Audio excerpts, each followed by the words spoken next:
everyone. Thank you so much for being here. Thanks as well to APSIA and the Robertson Foundation, who partnered with Foreign Affairs on this event. I'm going to say a few words about what Foreign Affairs is for those of you who are not familiar before introducing our panelists, and then we'll get right into the discussion. Foreign Affairs, as most of you probably know, is published by the Council on Foreign Relations, the building we're sitting in, though we operate autonomously as a regular magazine, more or less, so meaning we make our own decisions. It's not an institutional publication in the sense that our job is not to promote the views or research of CFR.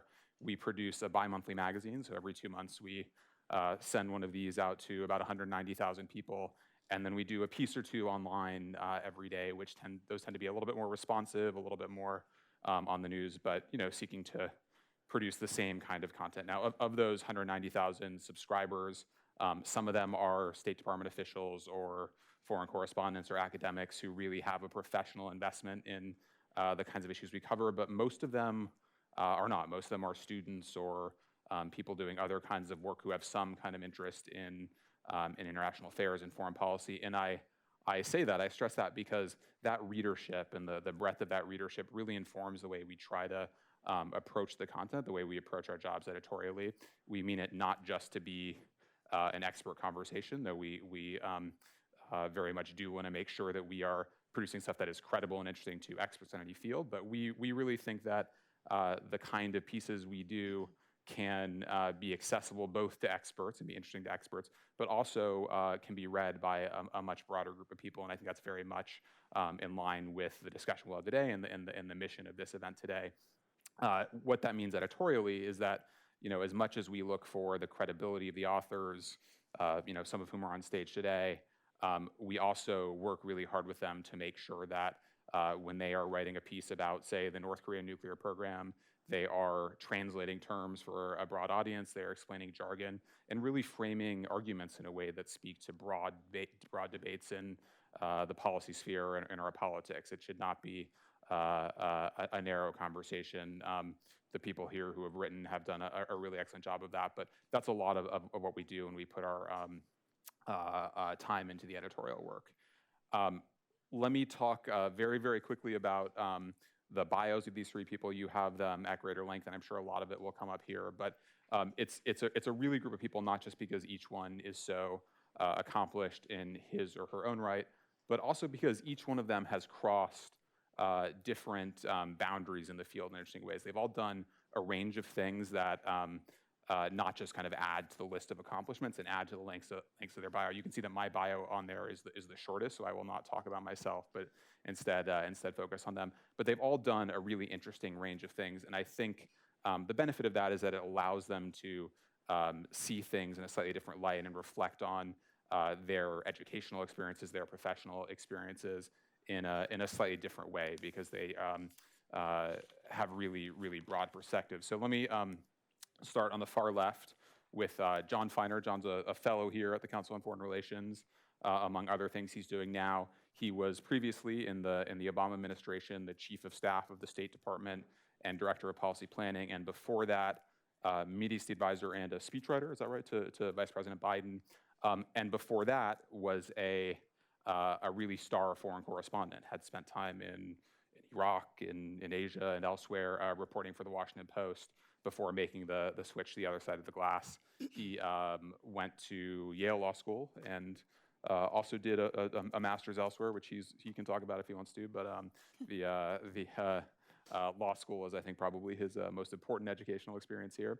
Next to him is Rebecca Lissner. Rebecca is now an assistant professor at the U.S. Naval War College. She's also been a fellow at the University of Pennsylvania, and here at CFR, she's spent time in the Department of Energy and Government, and is also doing now some of the most interesting writing, certainly in her generation and in our generation, but also really more broadly on the future of American foreign policy and the future of strategy, and does a really interesting job of bridging the academic field, where she has done really serious work. She has a PhD from Georgetown in government, and a broader policy conversation in foreign affairs and elsewhere. And then finally, Minh Tu Pham. She was until recently the executive director for policy at the UN Foundation. Before that, she spent several years working within the United Nations. So she's seen international institutions from both within and from a slightly outside vantage. She worked for Kofi Annan and then Ban Ki-moon. She has an MPP from the Woodrow Wilson School at Princeton, where she has also taught. So, and both John and Rebecca have also taught as well, so see this from various perspectives. I'm going to talk to them a bit about their experience and how they see the future of international affairs and the kinds of questions we spend a lot of time thinking about here. And then after about half an hour, I'll open it to all of you for questions, which can be about foreign policy or international affairs, or advice from any of them on how they would approach the kinds of questions you're all facing right now. So, John, let me actually start with you. You went into government after spending time as a journalist, after spending time on the outside. I wonder if you could reflect a bit on what surprised you when you went into government. What was different than what you expected, and what do you take away after spending 8 years inside? It's a good question. I guess one way to start is to say that I went into government pretty skeptical about government, which I think is somewhat unusual, at least compared to many of my colleagues. The beginning of the Obama administration, which was a time of, I think, a lot of idealism about government, a lot of excitement, at least among the political appointees that went in. But I'd been a journalist for the sort of 6 or 7 years before that, including spending a lot of time in Iraq and a lot of time interacting with the U.S. government in Iraq. And that was a time of a lot of friction between the media and sort of official presence in the country about what exactly was going on there. I think the reporters felt at various points like the stories that we were told were being contradicted unfairly. I'm sure the government officials in Iraq felt like good news was not being told at a time when there at least was some. Let history decide who was right about that. I have my own my own view. But coming into government after that experience, I think, led me to be pretty unsure about how long I was going to last, how I would fit in with my colleagues and that sort of thing.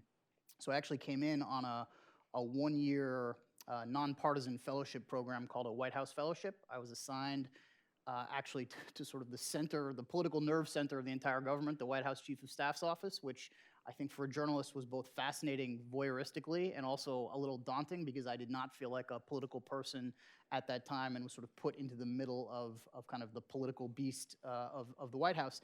And in the end, in part, either because I drank the Kool-Aid or because actually government had a lot more sort of potential to do good than maybe I identified as a journalist, I ended up really kind of falling in love with it and sticking with it for 7.5 years. It was a one-year program. The point of the program is that you do it for a year and go back to whatever you're doing before. I, in some ways, failed because I stayed in the government much longer than I was intended and ended up being, as Dan said, at the White House the first term and the State Department the second term. I think the biggest takeaway for me and sort of the difference between being outside of government and inside was that as a journalist, your job is really to kind of identify, explain, take a bunch of information about something that's happening in the world and tell people what's the most important thing that's going on. In the government, that is part of the job, but doing that only gets you so far. The real sort of value add for your bosses is what the country, the government should do about the problem that you're describing. And I think the hardest transition for me was to go from being able to admire the problem, as we sometimes say in government, to be able to come up with kind of concrete options for what to do about it.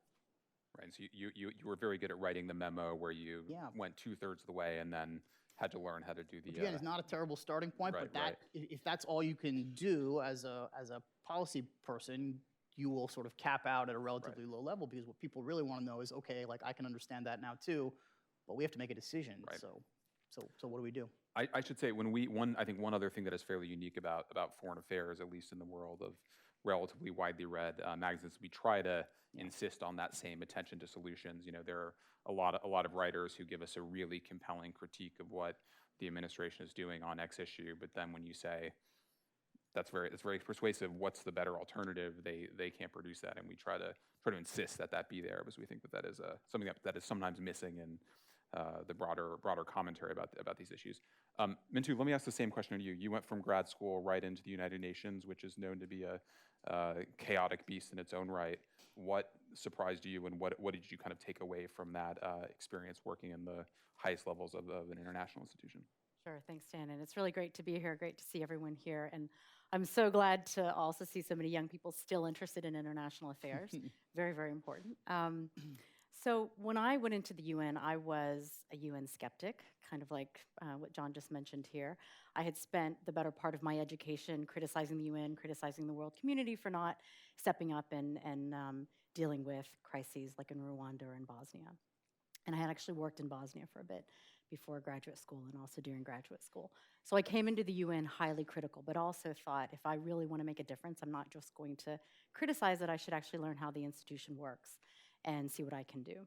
And I entered the UN a few months after grad school. I took some time off to travel, but I entered the UN at the height of the war in Iraq, just after Kofi Annan had said that the war was illegal.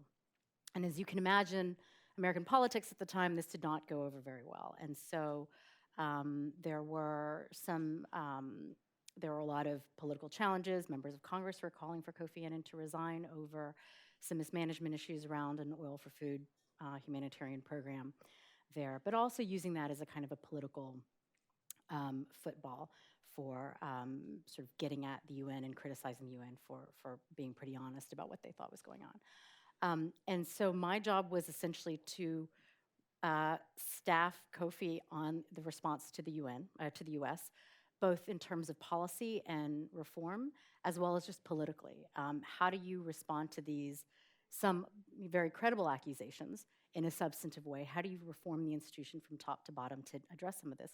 But then also, how do you defend the institution? I think at that point it was an existential crisis, and we thought that actually if Kofi Annan had to resign, it could mean that the institution would fail.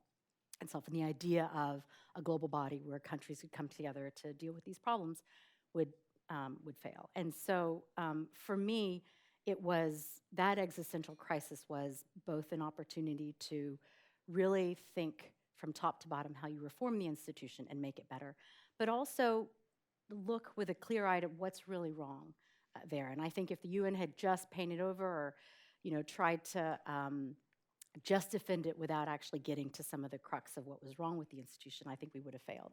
And so that was really interesting to see that there was an opening in a way because of the political sort of battles that we were fighting. There was an opening across the institution to try to do something about it. And so that was really interesting to see. I started in a unit called the Strategic Planning Unit, essentially similar to others here, the kind of brains of the Secretary General's office. And I thought I'd just come out of graduate school, the Woodrow Wilson School at Princeton, and I focused on international relations. I took a few classes on the UN. A weekend, I realized that it was great to know that stuff, but I actually did not know the institution at all.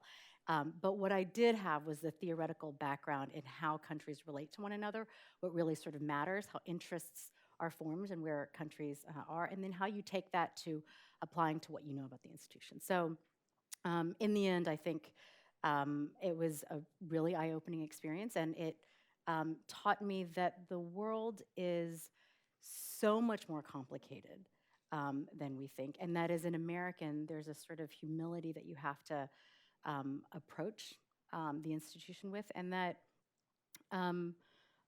there's a lot of opportunity for you to make a big difference, even at a young age, starting in a place, and we can talk a little bit more about that. Can I press you on your second to last point? You didn't realize when you went in, very understandably, how the institution worked, how you get things done.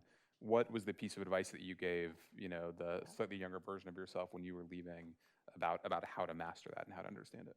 Navigating a bureaucracy is incredibly difficult.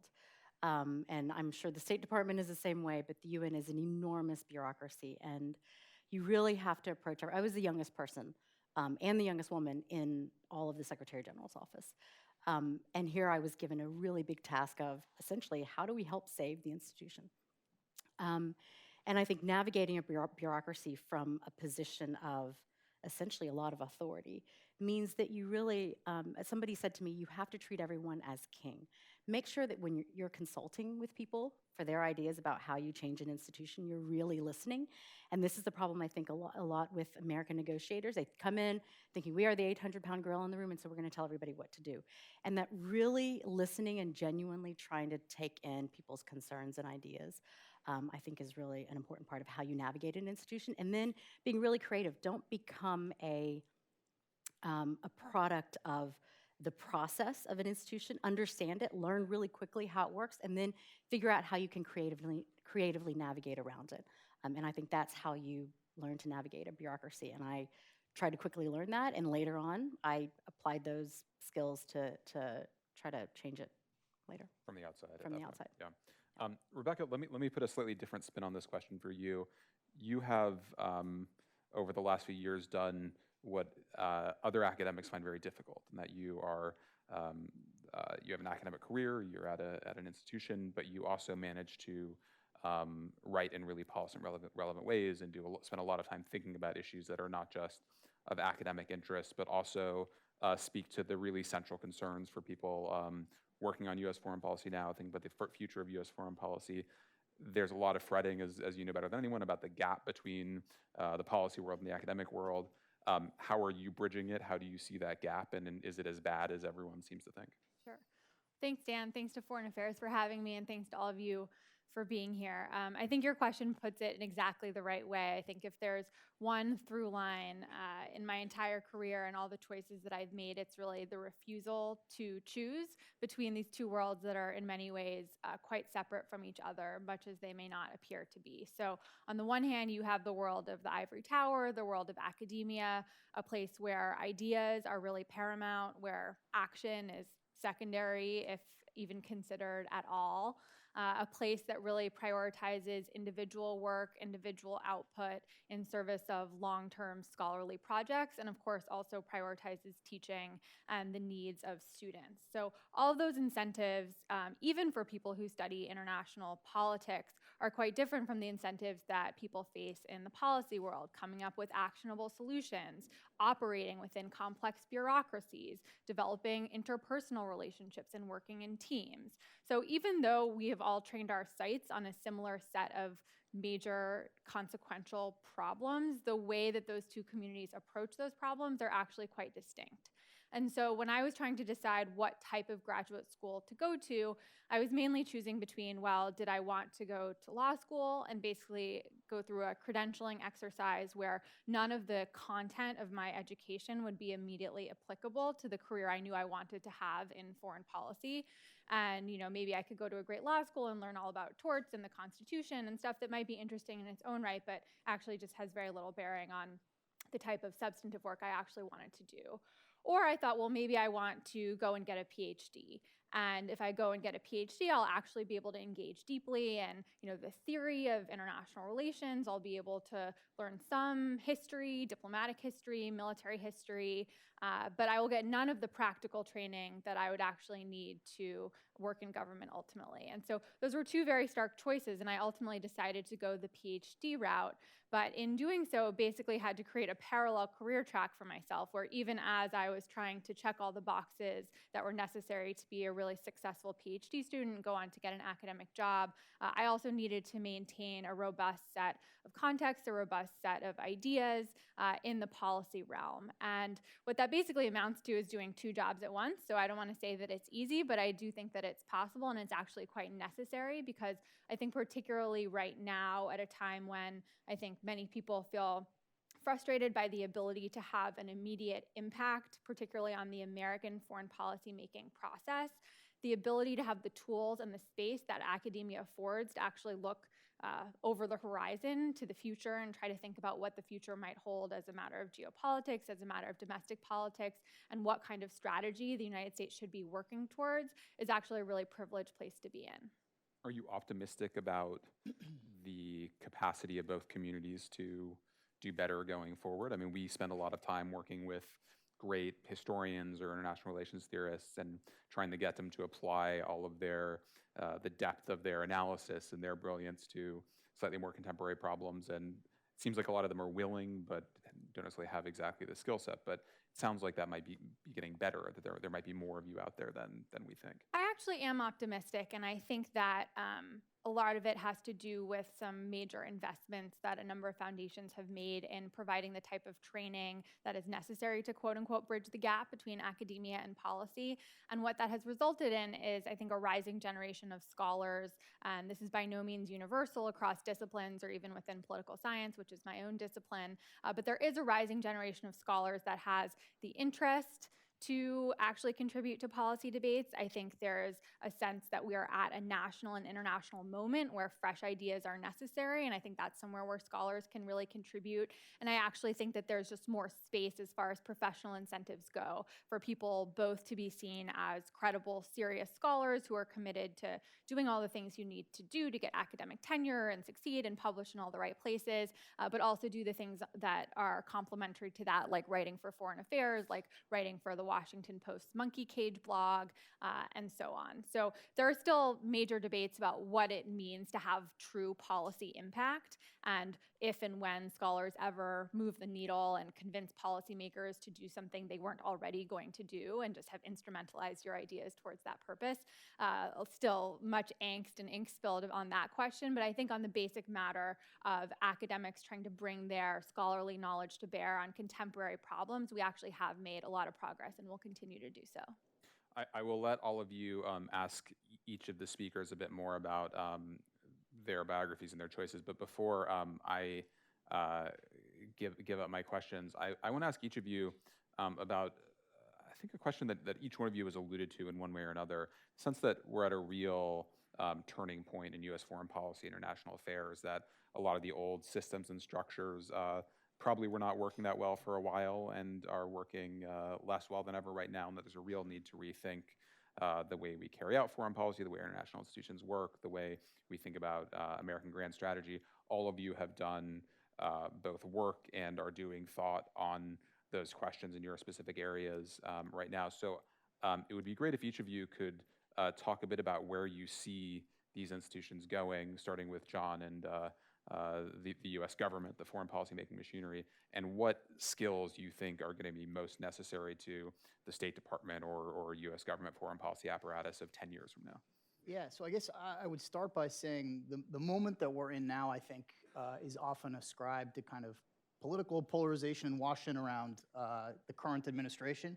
And I actually think the challenge and the kind of root causes of kind of this current angst that we've all got about kind of the U.S. role in the world and whether our government is kind of equipped to address it, it goes far deeper than that and goes back, frankly, much further than that. There's a mutual friend of some of ours on the stage who has a story that I'm going to appropriate, but he was working on the 2016 presidential campaign and doing some speeches on foreign policy on behalf of one of the candidates, and he used the phrase liberal international order in one of his sets of remarks. I think it was in Iowa, and somebody came up to him afterwards and said to him, you know, you used this phrase I hadn't heard before, liberal international order, and I don't really know what you meant, but I don't like any of those three words. And to me, what that story says is not that this guy failed to kind of effectively communicate his ideas, but that the kind of foreign policy community more broadly has failed, I think, to demonstrate sufficiently to many Americans why the work that we do and the role of the United States in the world actually matters to their daily lives, and that there's too much of a disconnect in the way that these things are talked about in Washington and the way that people sort of understand how policy matters, where they're from. And this is really our failure collectively, the people who have kind of worked on these issues over time. And the result of it, I think, is that when an administration comes in and says, actually, this stuff has all been done wrong and needs to be disrupted and changed, there is no constituency in the United States that stands up and says, no, actually, this stuff really matters to us, and here's why it is. Some of this, I think, has been done by the foreign policy community for good reasons, and I'll give you just one example. I think the way the United States the government often talks about international institutions, for example, the United Nations and other places, is about all the benefits they confer on other countries, and that's, I think, in large part because we are trying to invest the rest of the world in institutions that we built. What we often leave out of this argument is that we built these institutions in the aftermath of World War II very much because they were in our interest, and we sort of stacked the deck very much in our favor as the United States. But it sounds chauvinistic when you put it that way, and it doesn't exactly compel the rest of the world to want to, be a part of these institutions and work constructively with them. But when you're not telling Americans the story about how these things benefit the United States, you're actually leaving a whole group of people out of this conversation in a way that's not helpful. I think, to get to your question about where this is all headed, I think some of this will be determined by how the next presidential election turns out. But I think the reality is there is probably no going back to where we were 5 years ago, 10 years ago on any of these big questions.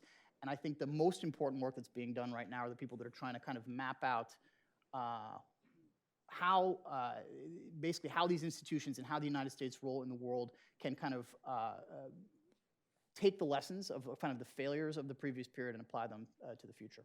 Rebecca, let me go to you next, because that's a good segue to a lot of the work you're doing. You wrote a great piece for Foreign Affairs with Mira Rapp-Hooper a few months ago on what needs to change about American strategy, about the liberal international order, which we like to talk about quite a bit in our pages. You're writing a book on it right now. Talk a bit about what the vision of that change looks like to you.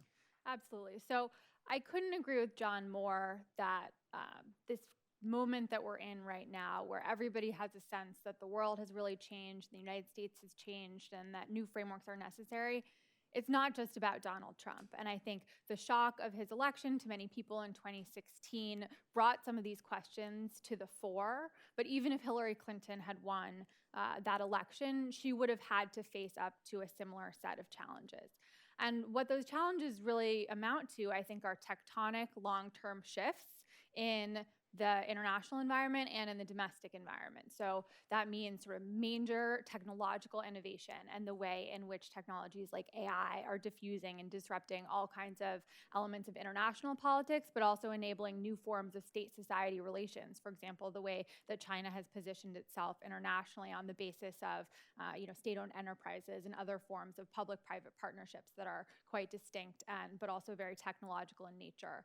It means long-term power shifts. For example, the rise of China, for example, the sort of resurgence of Russian revanchism that we've seen, but also the rise rapidly of a lot of Southeast Asian nations and the rise of India and the way that all of those things are reconfiguring the international security environment. And then within the United States, there is this acute problem of partisan political polarization, which far predates Trump, but in many ways stymies the United States' ability to organize itself for purposeful action on the international stage, not to mention really prevents us from being able to undertake major domestic policy overhauls of the kind that might be self-evidently necessary, but nevertheless quite difficult to achieve. So what all that amounts to, I think, is this transformative moment where we all have a sense that we need a new approach, we need a new framework, and that the stakes are really substantial. And in fact, as we undertake the project of trying to define what does the future of international order look like in a world in which many people believe that the liberal international order is in many ways behind us, or at least in need of massive modernization and renovation, I think the stakes of that question basically amount to, are we going to try to be equal to the successes of the people who did order building in the mid-late 1940s in the wake of World War II? Or are we going to essentially fall victim to the same failures or a new set of failures as the people who in the late 1910s attempted to build an order in the wake of World War I but failed quite catastrophically? So what that means as far as my own research goes is trying to think about a way forward for American foreign policy that does not revert to foreign policy business as usual, but rather really crafts a new approach. And in the context of the work that I'm doing with Mira Rapp-Hooper and the article we published in Foreign Affairs a few months ago, sort of organizing principle for that world is basically the idea of global openness. And the idea that the animating principle for American foreign policy should be to prevent the establishment of any closed hierarchical spheres of influence in any crucial regions of the globe, most importantly in Asia, but also in Europe, and that basically animates a set of principles, for example, the importance of political independence of all nations, that is the right of governments to make their own political, economic, and military choices, the importance of good governance, the importance of seeking areas of great power cooperation, for example, with Russia and China, where they are possible, for example, on climate and migration issues, to the extent that there's common ground to be found there. It means taking these legacy institutions like the UN and like the WTO and renovating them for new challenges, again, to the extent that that's possible. And it also means that the United States needs to recalibrate its own ambitions, recognize that the age of unrivaled primacy is basically behind us, that we need to recalibrate for a new world, and that in many cases this will entail an end to the sort of armed democracy promotion agenda that in many ways has been characteristic of the post-Cold War approach to American foreign policy and to transition towards something that's a much more modest version of democracy support. So all of that is both a departure from, I think, the aspirations of liberal universalism that animated many American foreign policymakers in the post-Cold War period, this idea that, all the different countries of the world, whether democracies or autocracies, were moving in a sort of teleological way towards similar end states, the sort of end of history. I think we've all become disillusioned with that idea and with the policies that follow from those assumptions. But it also means that we have to resist the pull towards these kind of neo-Cold War, neo-containment strategies that envision radical decoupling, for example, between the US and China, and basically the retreat into two blocks or disparate blocks of countries that have limited exchange with each other. So that's where my research indicates we at least should go. Whether that is indeed where American foreign policy does go is, of course, a different question entirely. Mintu, if you could turn that same set of questions to the international institutions that are really part of the heart of this whole system. It's what we talk about in some ways when we're talking about international order. You've been on the inside, and we haven't talked much about this, but you've been advocating for reform and improvement from the outside, so you have a rich perspective on this. Yeah. Thanks so much. This is such an important topic. John is exactly right. I mean, we, especially around the UN, talk about the value of multilateralism.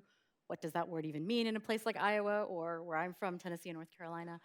The liberal international order. I mean, I think for a long time we sort of took for granted that there was just an agreement as to how the values that we uphold and how we were going to work together. And I think because we didn't make that case in a way that really mattered to people in the U.S., I think we are seeing the ramifications of that.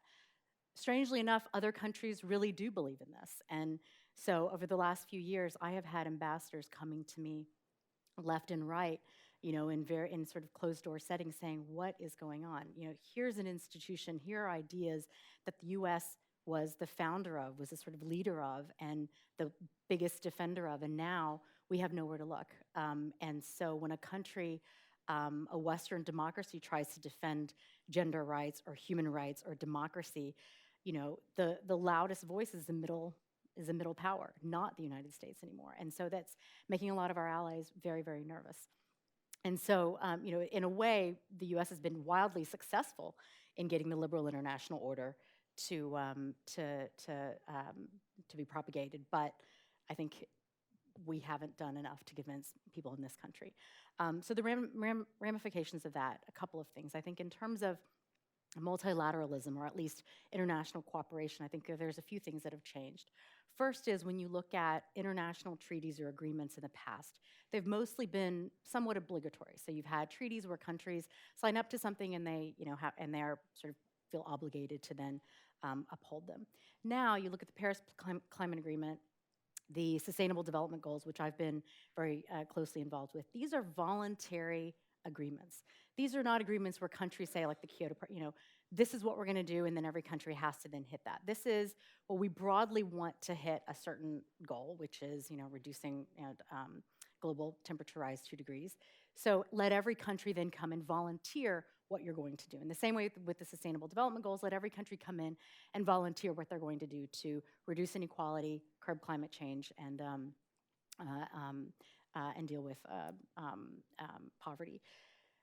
And in that way, I think that requires a really different set of behaviors internationally and a different set of skills. And so just to this crowd here, I think we haven't done enough to kind of figure out, how do you bring in others? I mean, you mentioned public-private partnerships. How do you bring in others into the to help work towards the goals that you set out?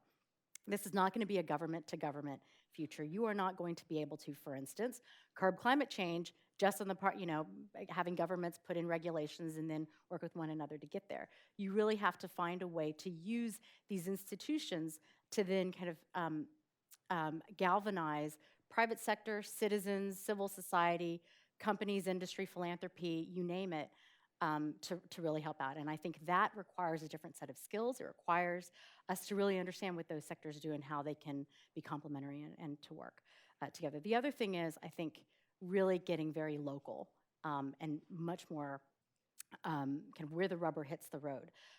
We've been talking at these, the 50,000-foot level about global change, global agreements, but really, how does that then play out on the ground? So on climate issues, on poverty, on inequality, the rubber hits the road in localities, in cities, in regions, and in states. And I don't know that we've done enough, as you mentioned, to really galvanize local and regional government officials on board, but also just to figure out practically, how do these solutions play out in the policies and the leaders that we adopt? We will now go to Q&A.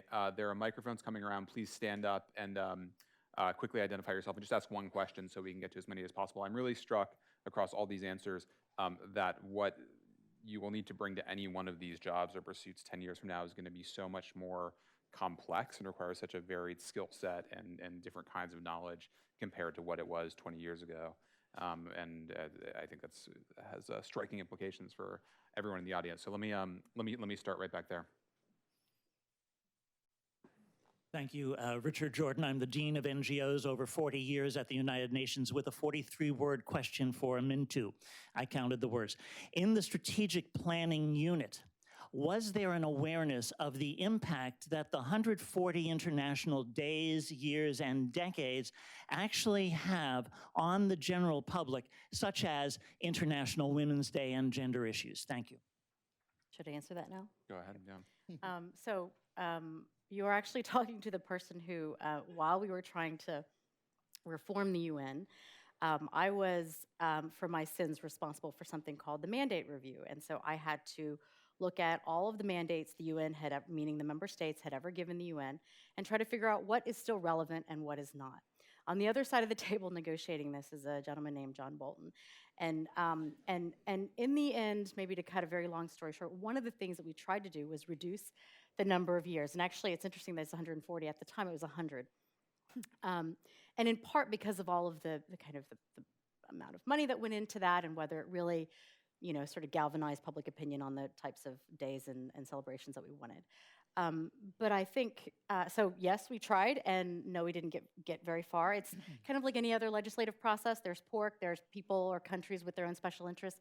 Peru and Ireland were never going to give up the International Year of the Potato, for instance. So we tried, but some things you just have to pick your battles. Great.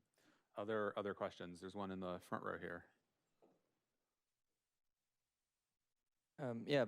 Great conversation. Thank you all. A question sort of, I think for John, but the panel in general also. I definitely started the last decade as a liberal internationalist. I think that's really changed in the last couple of years. So from the vantage point of having worked in the government, at the heart of government for so long, I don't know, I definitely see a world where, the US has for a very long time spent an enormous quantity of resources, whether, economic, political, military, in order to prop up this liberal international order. Now, you mentioned that sort of you think the U.S. derives very big and meaningful benefits, but sort of how would you articulate sort of the main benefits that the U.S. gains by spending enormous resources to prop up this system? Because it seems like everybody else is gaining, and we can go into why, but what do we get out of it, sort of succinctly? Thank you very much. Good question. Sure. No, it's a great question. I think it's kind of at the core, in some ways, of the current administration's critique of the international order, right? Which is that, to sort of caricature it a little bit, but I think it's reasonably fair. The U.S. does all the work, and other countries derive all of the benefits. The U.S. does all the work, fights all the wars, spends all the money. Other countries rise as a result of the work the U.S. is doing. I think the actual history, the actual story, is significantly more complicated than that. I think there's, there are a lot of reasons why the United States remains, at least to this day, by most definitions, the most prosperous country in the world. Arguably still by far the strongest country in the world militarily, and I think the architecture that was built after World War II plays a significant role in that, and that the benefits of that do flow to the sort of citizens of the United States in ways that are quantifiable and meaningful. I think what's interesting about the current moment is that, unlike in some ways the Cold War, which was another period of kind of competing ideas about how the world should be ordered, right now there is an alternative argument to the one that's being put forward by people who are describing a kind of more open future for the liberal international order. And that's being put forward by countries like China and Russia and other authoritarian states.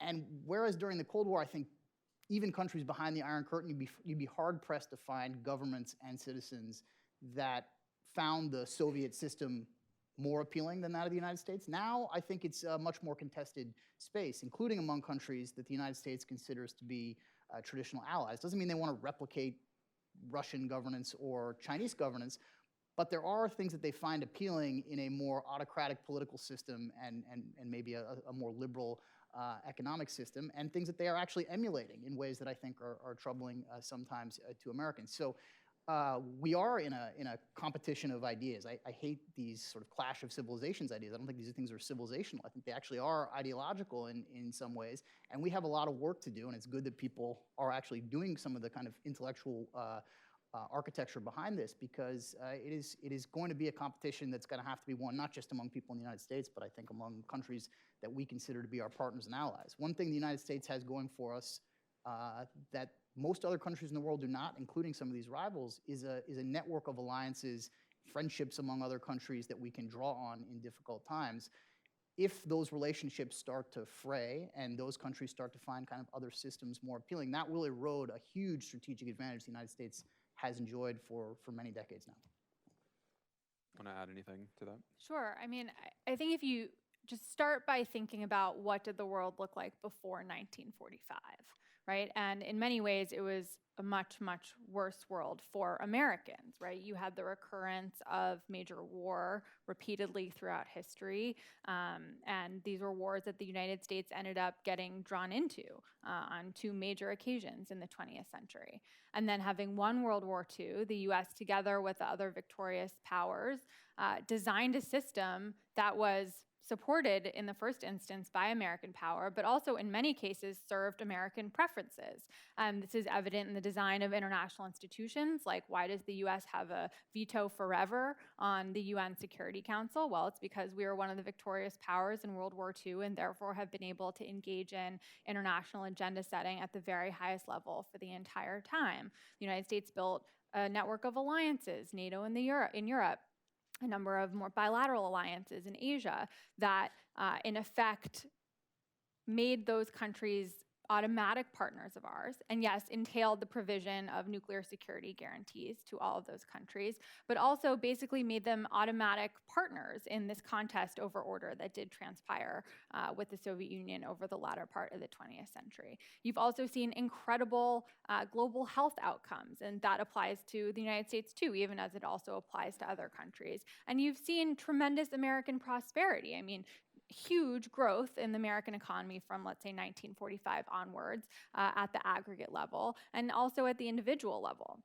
Now, all of that is not to say that just because the United States has gotten a lot right at the level of its grand strategy, that there aren't really important domestic consequences of that in many cases we've failed to manage. And I think particularly if you look at the economic growth story, I mean, in many ways, as a matter of aggregate GDP growth, the United States has done unfathomably well, both post-1945, post-1990, however you want to benchmark it. But we also know that, that over the past several decades, there's been unacceptable wage stagnation in the middle class. Right? We know that globalization tends to benefit everyone in aggregate, but that there are serious winners and losers, and that the people who have lost in the context of the United States have not been adequately assisted and compensated and helped by the government, even as that had been the ambition originally. So what I think that amounts to basically is not the conclusion that American internationalism is essentially misguided and that the United States would somehow be better off it just retreated to its own shores and, satisfied itself with its extremely favorable geography defended on 2 sides by large oceans and basically disengaged from the world. I don't think that that is a better version of the future, particularly as we're now in a contest of competing visions of not just international order, but also domestic order. And we have to really ask ourselves, is a world that's increasingly dominated by China, which would be the world if the US retreated from it, and maybe in some cases the world anyway, is that really a world that we would like to live in? Is that a world that American companies would like to compete in? And is that a world in which our allies and partners will also be better off? And I think the answer is universally no. So what that means is that as we begin to chart the way forward, we don't need to give up on all the aspects of the liberal international order, and we don't need to completely walk away from internationalism or liberal internationalism as we've known it. But it also means we have some serious work to do at home. And that not only means shoring up the basis of American power so that we actually are in a position to continue to engage internationally, but it also means taking seriously, for example, the distributive consequences of engaging in a globalized international economy that has more or less free trade. So I think it's more at the level of that kind of domestic mitigation of the negative externalities of this policy where we really need to train our attention and not actually disrupting the entire framework of American internationalism to begin with. Maybe I'll just say one thing, because I mean, I am often the person on the panel defending the UN, and I think my colleagues have done it really well. So I'm not going to get too much into this, except to say that we are still a huge, the most important player on the planet, and countries still look to us, even if we don't have a choice whether or not we're going to be involved internationally. We absolutely don't have a choice. It's just how well are we going to manage that? And how much are we going to lead, and in what way? And I think when the U.S. doesn't lead, and especially when the U.S. doesn't lead from a place of values and trying to convince people of the fundamental values that we believe and that actually now the rest of the world also believes, Universal Declaration of Human Rights, the fact that actually you're probably going to be in a much more secure country if you listen to your people and respect their views, and so on down the line. And I think unless we sort of, if there's no choice, I mean, we have to be engaging. And so it's going to be just a question of how.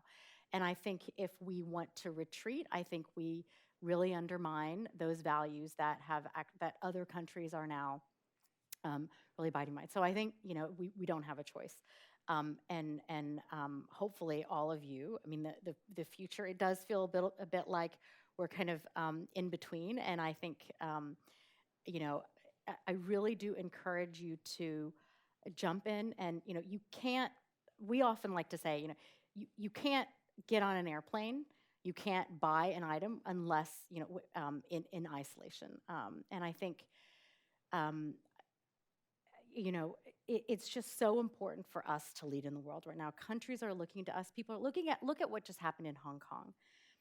It was so inspiring to see all those people out on the streets defending democracy, and to not really hear very much coming from this country, I think is a real shame. And yet you had everybody around the UN saying, what is going on here? That is the kind of thing that in any other administration, the US would have stood up and said something. And so I think, people are looking to us, and I'm hoping that we do shift in the right direction and really do defend these values going forward. Question in the middle white shirt. Hi, thanks so much for doing this. My name's Annie Crable. I actually work here at CFR. Just a more biographical question. So you've all pursued higher education in different amounts and in different varieties, and you've all identified all of these different skills and kind of knowledge that are going to be really important to tackle these problems in the future. How do you think, for those that got a master's, how did a master's kind of equip you or not sufficiently equip you in both of those realms to kind of tackle those challenges in the way that you have chosen to do in your careers? Thanks. So you want to start? Maybe just to start, I think, so a few things that, really important skills to get in graduate school. I think a policy degree, if that's what you're looking to do, equips you to take a large amount of information about a topic and boiling it down into the most important pieces of that, and then being able to assert a point of view or options, and be able to then figure out between those given what you want to achieve, how you do it. And then also, so there's kind of good policy, what does the evidence say we should do? And then also, what are the sort of politics around that, and how do you navigate that? I think it's just a really important skill. And then there's some hard skills like understanding international relations, I think is incredibly important. Macroeconomics, stats, evaluation. I mean, there's some fundamental things, managing a budget. No matter where you go, especially if you're not going to be in government, knowing how to manage a budget and knowing how to raise money is a really important, and managing a team is a really important skill. So some of those things, I think, depending on where you end up wanting to go. I think those are just fundamental in any career, and especially in foreign affairs. So it gives you some of the skills that a swaggering journalist going into government might not have had in quite the same way. Although maybe law school gave you some version of that. Is that Yeah, after Rebecca trashed law school, so you need to defend it? Law for a school, I second. feel like, is a complicated question because it's 3 years of your life and quite a bit of money. And so if you know for sure that you don't want to be a lawyer and want to work in vaguely in this world, I think it's a much closer call. On the question, though, of like what skills serve you best in government, and I have two answers, which may be so obvious as to be unhelpful. But one is basic writing. I feel like will take you farther than almost anything else. And you can acquire that all kinds of ways. For me, it was sort of training, some in academia, but mostly as a journalist, where you learned how to write kind of clearly and fast, which are kind of the two most important, I think, aspects of it. It is shocking how few people can do that anywhere in the world, but even at high levels of government. So when you can do that, you become kind of indispensable in a way that some of your colleagues may not. Sometimes it means you get stuck doing speech writing, which I did not love, but I did sort of start my kind of policy trajectory doing that. But it gets you in the door and gives you all kinds of other opportunities. The harder skill, I think, or I guess we call it softer skill, that's harder to acquire, but is truly, I think, in some ways, the kind of coin of the realm in government is judgment. And that is a really hard thing to describe. But I think that, and the only way really to attain it, I think, is by making all kinds of mistakes of judgment, bad calls, and kind of learning from them. And really, it requires experience. And so there are very few people that arrive on day one in a government job and have great judgment. There are probably some. I was certainly not one of those people. But if you can get your foot in the door with one of these, I think, more marketable skills, some of the ones that were described, for me, it was basic kind of reading and writing, and then acquire over time good judgment, you'll go quite far. Get a couple other questions in. Let me go to the black jacket right here, fourth row. Yeah. Hello, thank you so much for speaking today. My name is Isabella Lucero. I'm actually a high school senior, and I wanted to know about why do you think, in general, I feel like a lot of Americans are unaware of how international politics and institutions play into America and to their daily lives? And do you think that has anything to do with the sort of extreme nationalism that is, I feel like, really core to the American identity? Great, big question. Who wants to start?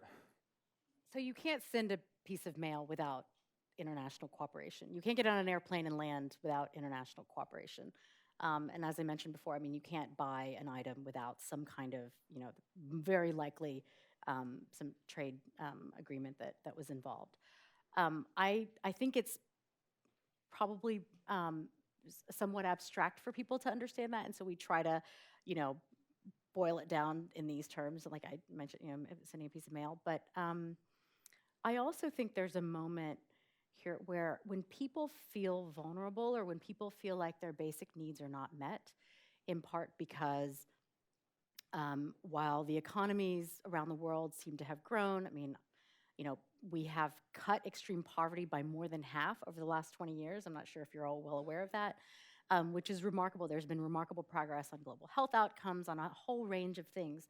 But there are still people who feel a lot of anxiety. And I think in part because of the pace of change in our societies, in part because people aren't seeing that their own situations are improving in the world. And so oftentimes it's easier to scapegoat something that's abstract or to scapegoat others. And I think that's part of what's happening here.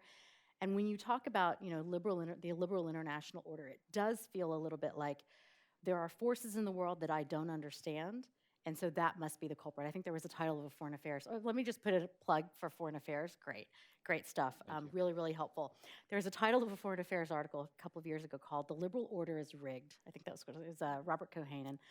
Anyway, and this is something that's not just felt in the U.S. You look at Brexit in the U.K. and what's going on there. You look at all across Europe, and I think it's just I think it's abstract and hard for people to see how these global forces and global interactions are impacting their everyday lives. I think it's on us to figure out how to communicate that in ways that's really clear for people. And this is why I talk about really, there's a movement now to get really local. In fact, mayors have been coming to the UN saying, how do we connect with one another in a UN setting to learn from one another about how to deal with the ramifications of climate change in our own cities right now, or how to deal with inequality and borrow. So there's a lot of that. And I think if we can really try to make this local, I just left my job at the UN Foundation in part because I see a real crisis of democracy in this country, and how the deep polarization is making it practically impossible for the U.S. to lead. So all the things that I've been working on for the last almost 20 years feels like it's really fraying right now. And in part, I think it's because I need to myself better understand how those things are playing out here in this country, and how that's either contributing to or exacerbating the divisiveness here. Let me go to questions unless you disagree on any. Let me offer a slightly different frame, which is just that, many of us in this room live and breathe these things every single day, right? We're on Twitter, we're reading the New York Times, we read Foreign Affairs, we're talking to our friends about it. Because this is what we're passionate about. And I just think when you live in this rarefied world of, foreign policy wonks, or however you want to describe it, some people uncharitably call it the blob, which I don't think is right. You forget that just most people simply don't have the time, interest, or inclination to educate themselves about foreign policy. And I actually think that's okay. Most people spend the preponderance of their day working at their jobs. They come home, they want to eat dinner with their families, they need to take care of their kids. That is not a life that has a lot of space to educate yourselves about policy options in Syria and which town the Kurds might have taken yesterday and all those kind of things. And so I'm actually a little bit more comfortable with the American public not being ignorant, but having other priorities rather than just educating themselves about foreign policy.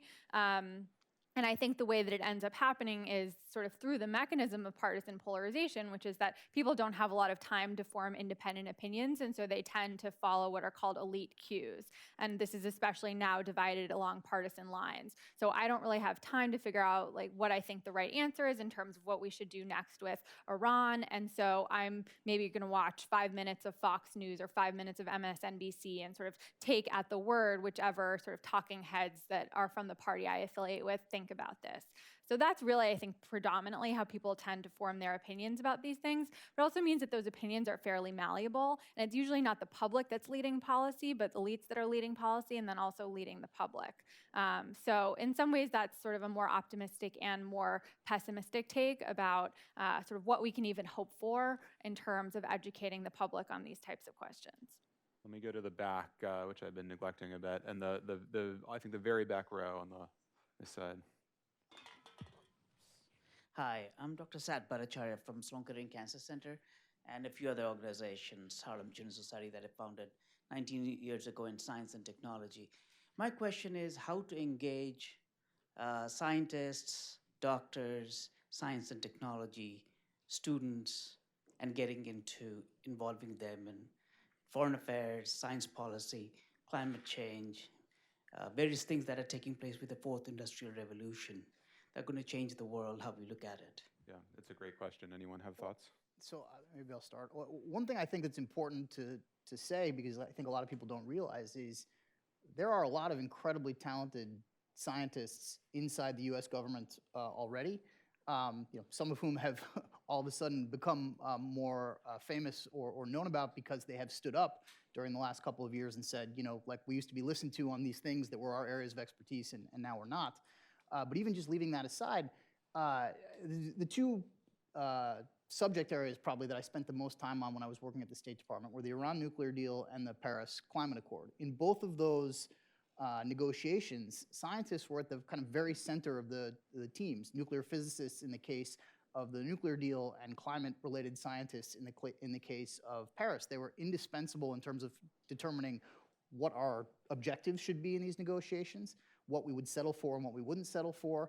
And I think without their involvement, it was one of the huge advantages, frankly, the United States had compared to other countries in the world, is the ability to draw on some of the best minds anywhere in the United States, and not to have to go out to the academy or other places to find them, although we did often do that. Many of these people were already in-house. One of the things I think, and Dan kind of alluded to the fact that one of the things I'm working on here at the council is a report that's going to talk about how to kind of improve the State Department going forward. One of the things I think that we're considering as a recommendation is to make it easier for people who are outside the government to come in for a relatively fixed, relatively short period of time, 1 to 3 years, call it, who can bring in relevant expertise that's desperately needed at a given moment. And I think being able to kind of engage the scientific and technical community when that expertise does not exist in-house, which sometimes happens, would be a really valuable way to enhance what is already, I think, a fairly fruitful collaboration. Let me go to the very front for a last question.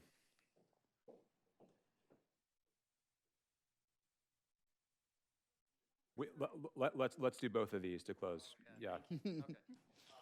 Hey, my name's Justin. I'm a political science student at CUNY. Thanks for the conversation. So I have a question, I guess, for me, the two major events of the last few years of, I guess, questioning the liberal international order have been the election of Donald Trump and Brexit.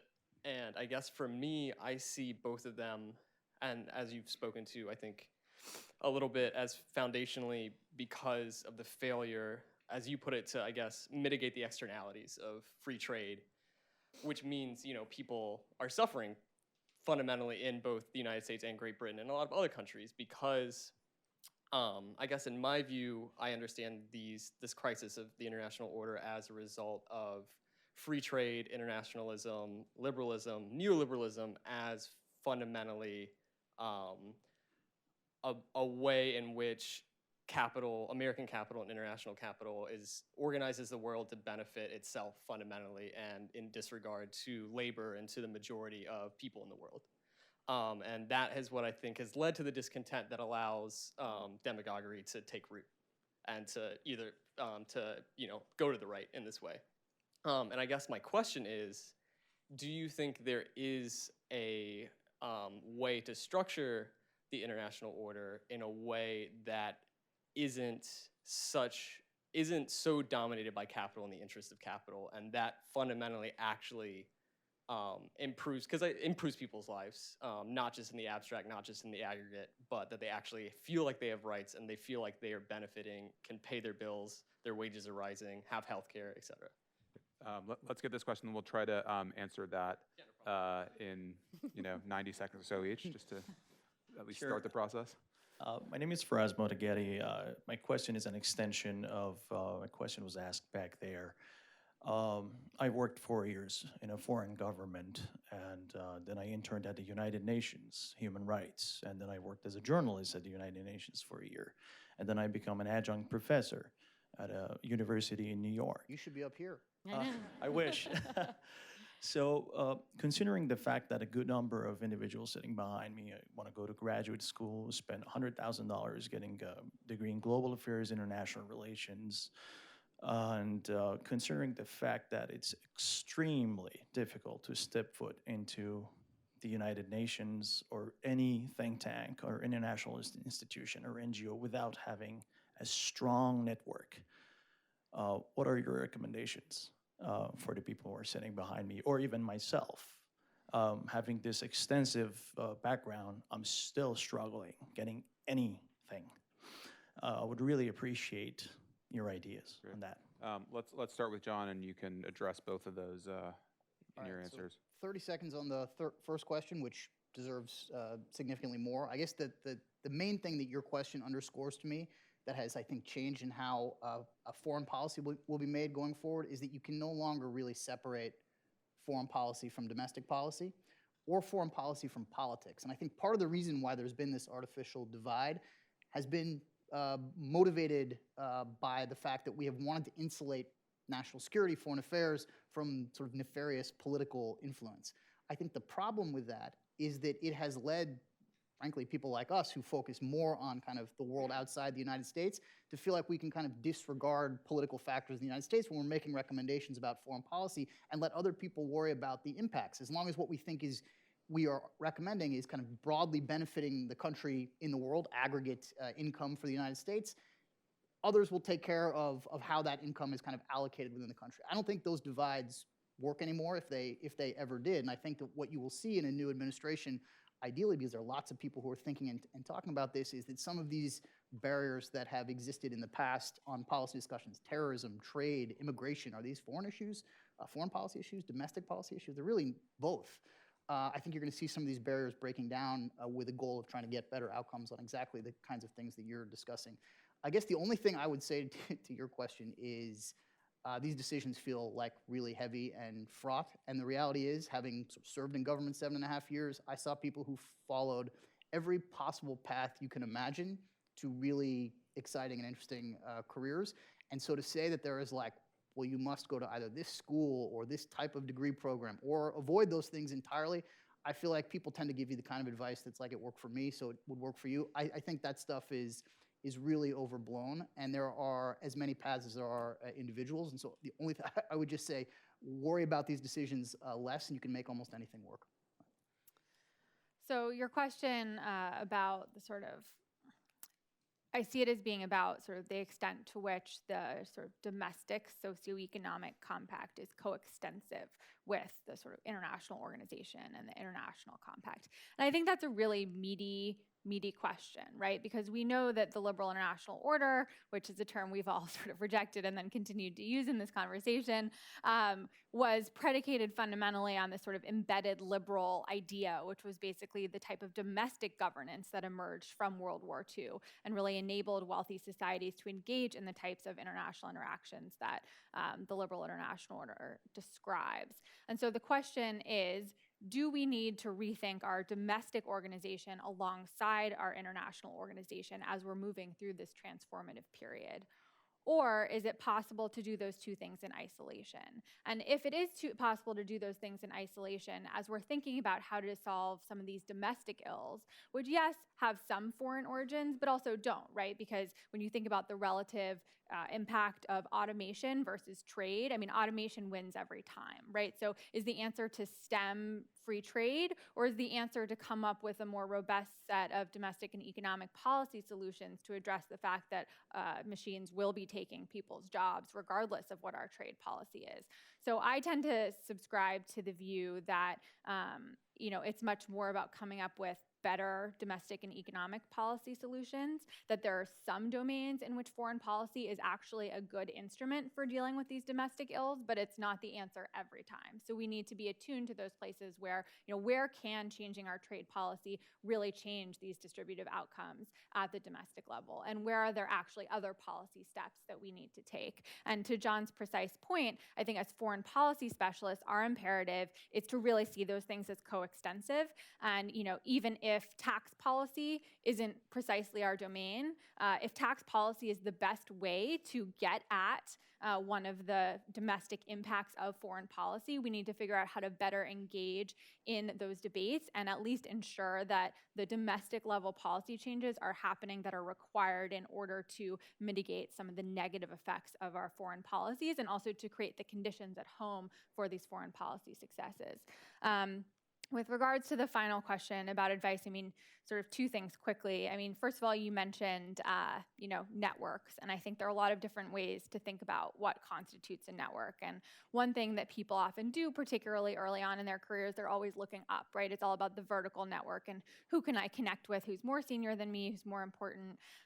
But networks are also horizontal, and I think this is, one of the things that everyone stands to really benefit from in graduate school is you know that you're surrounded by really impressive people and you have no idea where they're all going to go in the future. And I think taking an overly mechanistic or sort of opportunistic view of sort of the utility of different relationships can often obscure the opportunities to form genuine bonds with people who may help you for entirely unforeseeable reasons, who may never help you professionally, but may just make your life better otherwise. So I think it's really important to maintain both of those types of networks and to do so with a lot of care. One of my most important mentors was someone who was my college interviewer when I was 17 years old and ended up being a really important influence throughout the whole rest of my life. And so you never really know where these people are going to come from and who they're going to be. But when you do connect with someone, whether interpersonally or on substance, I think it's really important to cultivate it. And then just the second thing I'd say really briefly is that how you present yourself and what you bring to bear every single day in professional context, I think matters so much. And it's so easy in graduate school, I think, to feel like, this is just school. It's not a big deal if I sort of haven't done the reading or if I'm underprepared. But I tend to think that if you consistently show up, good things will happen to you. And so you don't know which professor is going to be the person who makes the call on your behalf like 5-10 years from now. But if you do a great job in every class, it's going to massively increase the likelihood that those pieces are going to come together. And of course, it's preparation, it's opportunity, the confluence of those things is really, I think, what makes success in the long run. But you do yourself a huge service by treating, every presentation, every group project as a really serious occasion to present the best version of yourself and the best version of your work, because for the same reason, point number one about networks, you just never know who you're impressing and how that might redound to your benefit in the future. Do you want to close it off? Yeah, let me try to just answer that first very big question in as concise way as I can. I think first, we probably need to separate the liberal international order from neoliberal economics, which, the liberal international order largely after 1945 sort of established, versus neoliberal economics and the role of government vis-a-vis the private sector and business and that sort of thing. And I think what you're getting at is more the second. And there are some really, given what's going on in the world right now, there are actually a lot of very interesting economic think tanks, foundations who are looking into what's the next big idea. What would replace the neoliberal economic order, and how do we make sure that some of those negative externalities and this kind of inequality that's arisen, we can manage that. So I'm looking forward to seeing what they come up with as the next big idea. The other thing is that I think a lot of people in the world see this. Something I've worked on a lot over the last few years is the Sustainable Development Goals, which is essentially a set of goals to be delivered by 2030 that balances out addressing and ending extreme poverty with global inequality, so the sort of vast inequality between countries, but also within a country, and climate change. And I think, the idea here is that we can do all of those things. It's not a trade-off. That, this idea that that economic growth and productivity means that we're going to harm the environment and our climate. Those things are not mutually exclusive. And actually, we can come up with an economy and a sort of social structure that sort of addresses both of those things. And I think that's the sort of big idea. Technology is part of the answer, but that's not all the answer. What is a sort of new social contract between governments and citizens, between governments with each other, that we need to come up with to sort of deliver this? So that's, but I think, there's a lot of exciting work that's being done, so please jump in and contribute. On the second, any job in most international institutions, you're gonna need a graduate degree. In part because I think just as a policymaker, you need to be able to read a report and, make sure that it passes the smell test. Does it, are these outcomes statistically significant? Are these things, does this sort of make sense in terms of what we want to get done? So I think, graduate school, absolutely important. Whether or not you go into law school or get a PhD or which kind of grad school, I think, John is exactly right. There are many different pathways to getting there. And the different pathways also means that you can have a hybrid career. You don't have to, and in fact, these days, you're probably not going to just stay within government or stay within the private sector your entire life. And in fact, a lot of jobs are looking for people with experiences in different places. And I just want to reinforce this point about networks. In any graduate school, you've got professors and instructors who have experience in the world and have their networks. And I'll tell you, I am still in touch with my professors and instructors who have then opened up many, many opportunities. In fact, my first job in the UN was someone who, an assistant secretary general who had been in the same program a few years before, but within that kind of alumni network. So really encourage you to do that. The other thing I would say is just travel. Any time you're in, even if you think you're just going to be, the person working on one particular, it's just really important, especially as an American, to travel. It's sort of where you realize how international, but also sort of concrete these things are. So just really encourage you to do that. And I think graduate school is a great way to really open up the world to you and have you see different possibilities. I thought that I would be mostly involved in international development issues. I went to graduate school, decided actually I was more interested in learning IR theory, in part because you can't really do international development and negotiations without understanding international relations. So anyway, I really encourage you all to take a look. And I think there's a fair upstairs. That's right. gonna- And let me add one last thing in response to your question before we close. People, no matter how successful or powerful or remote they seem, love being asked for advice. It's flattering. People like to talk about their experiences. So ask people for advice, and you'll be front of mind when one of their colleagues asks for ideas for a new employee or a new hire. And it's just never going to hurt you to ask those questions, and people are more open to it than I think you often imagine. Thank you so much to the panelists. Thanks for all of you for being here, and enjoy the rest of the evening.